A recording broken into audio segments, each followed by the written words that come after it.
Good morning बच्चों।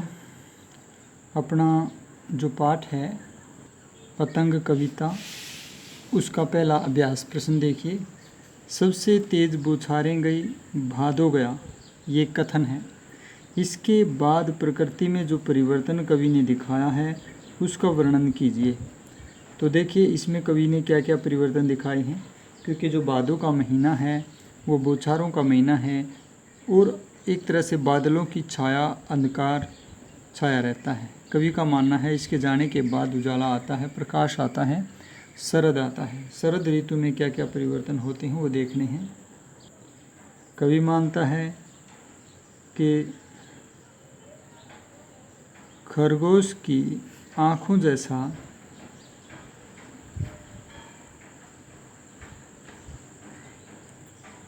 लाल सवेरा होता है। दूसरा जो है ये कहा है कि सब तरफ प्रकाश ही प्रकाश फैलने लग जाता है। तीसरी उन्होंने शरद ऋतु का मानवीकरण करते हुए कहा है कि चमकीली साइकिल चलाते हुए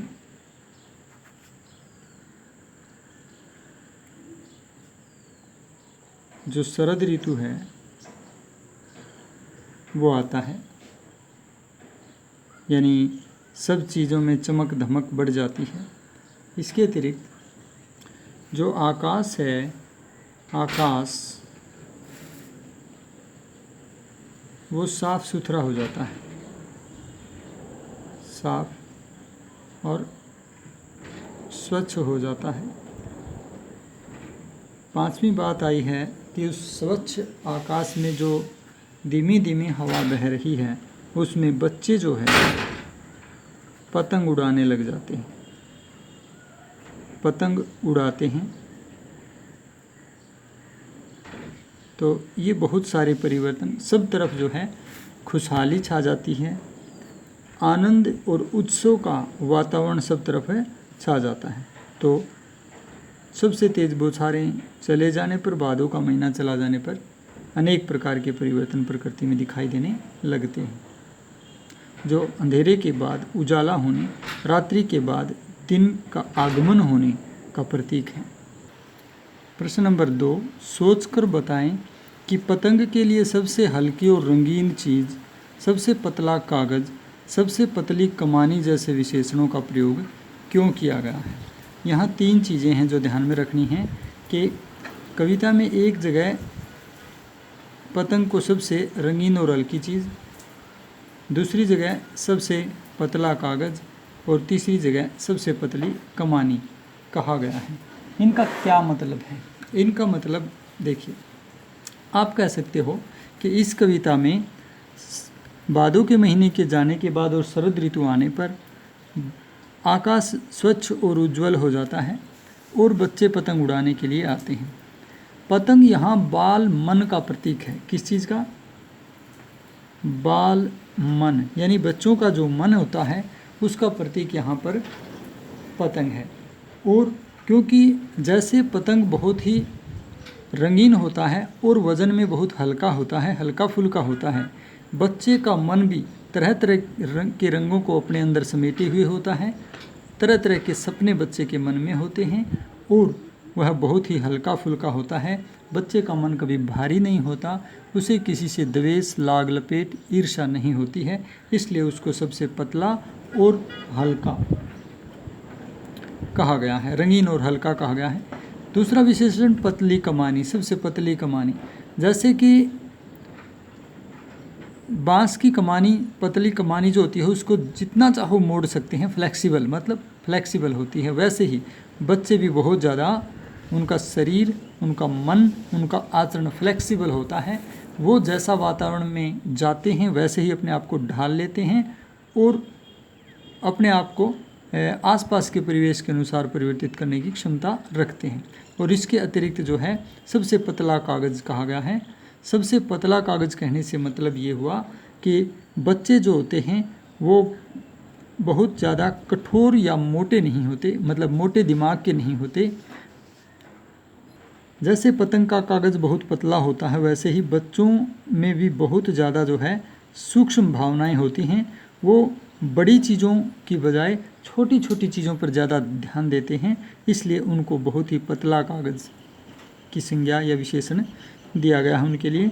तो हम कह सकते हैं कि शरद ऋतु के आगमन पर जो है बच्चों का मन हिलोरें लेने लगता है, और वह जो मन है बच्चों का वो बहुत ही हल्का फुल्का, रंगीन, सूक्ष्म और बहुत ही फ्लेक्सिबल होता है।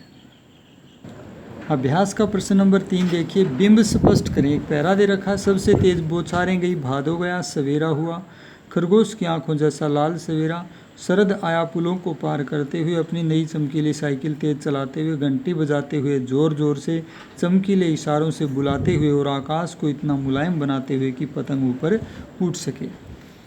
बिंब क्या होता है? किसी रचना को पढ़ने अथवा सुनने से हमारे मानस पटल पर, हमारे मन के ऊपर जो छवि अंकित होती है हमारी इंद्रियों के अनुरूप, उसी को हम बिंब कहते हैं।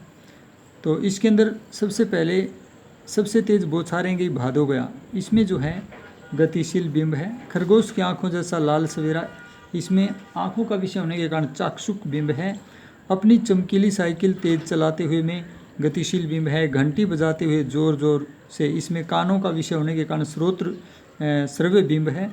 और चमकीले इशारों से बुलाते हुए और आकाश को इतना मुलायम बनाते हुए कि पतंग ऊपर उठ सके। देखो मुलायम, ये त्वचा का विषय है, इसलिए इसको हम स्पर्श बिंब कह सकते हैं। तो ध्यान दीजिए, एक तो गतिशील बिंब है, एक चाक्षुक बिंब है, इसके अतिरिक्त जो है श्रव्य बिंब है, घंटी का बजाना आँखों का विषय है, और इसके अतिरिक्त मुलायम होना, मुलायम, खुरदुरा, नुकीला, ये गर्म ठंडा, ये त्वचा का विषय है, इसलिए इसको स्पर्श बिंब कहेंगे। तो ये 3-4 बिंब आए हैं, इसको आपने लिखना है। प्रश्न संख्या 4 देखिए। जन्म से ही लाते हैं वे अपने साथ कपास, सोचें कि कपास से बच्चों का क्या संबंध बन सकता है। यानी कवि ने बच्चों के लिए कपास का क्या रिलेशन निकाला है, क्या रिलेशन है उनका हमें बताना है।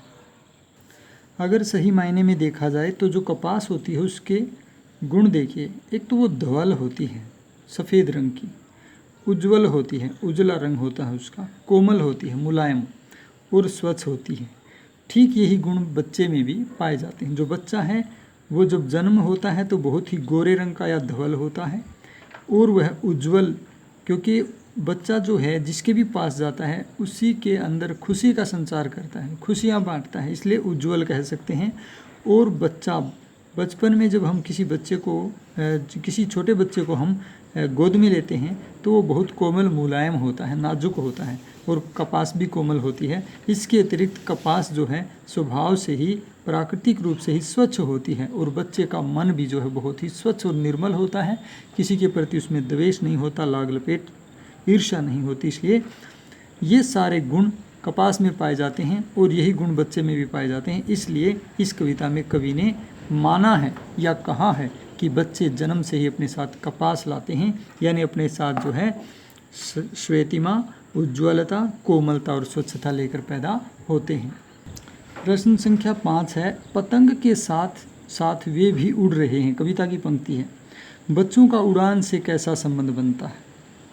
तो देखिए, जो पतंग होती है वो आसमान में हल्की होने की वजह से, शरद ऋतु में स्वच्छ वातावरण और हल्कापन होने की वजह से जो है वो उड़ती है।